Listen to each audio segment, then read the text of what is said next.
Hi అండి, good morning అందరికీ. అందరూ ఎలా ఉన్నారు? బాగున్నారా? హ్యాపీగా వీకెండ్ వచ్చేసింది.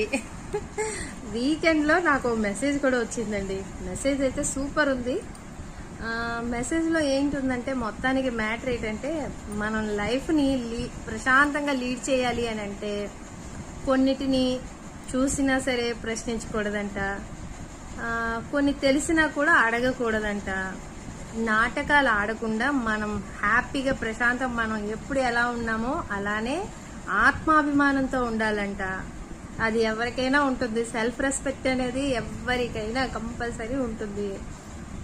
అలాగే నాటకాలు ఆడకుండా మన లైఫ్ని మనం ఎలా బ్రతకాలి అనేది ఒక లైన్ లాగా మనమే దాన్ని నిర్మించుకోవాలంట.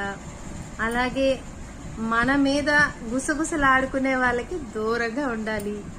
అసలు వాటిని పట్టించుకోకూడదంట. ఓకే, అప్పుడు లైఫ్లో ప్రశాంతంగా వెళ్ళిపోతుంది. వాళ్ళు ఏమనుకుంటారు వీళ్ళు ఏమనుకుంటారు అని కాకుండా మన లైఫ్ని మనం ఎలా బ్రతకాలనే దాని మీద మనం ఫోకస్ పెట్టాలన్నమాట.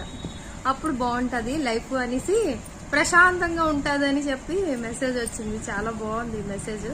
సో అందుకే మన వ్యూవర్స్కి అలాగే నా సబ్స్క్రైబర్స్ కూడా ఈ విషయం చెప్దామనేసి. అందరికీ తెలుసు అనుకో, నేనేమి పెద్ద టాలెంటెడ్ పర్సన్ కాదు. నాకు వచ్చిన మెసేజ్ని మీతో షేర్ చేసుకోవాలని ఇలా ఈ వీడియో పెడుతున్నాను. ఇంకేంటి, అందరూ ఎలా ఉన్నారు? నా వీడియో నచ్చితే లైక్ ఇచ్చేసి సబ్స్క్రైబ్ చేసుకొని పక్కనే ఉన్న బెల్ ఐకాన్ని ఆన్లో పెట్టుకోండి.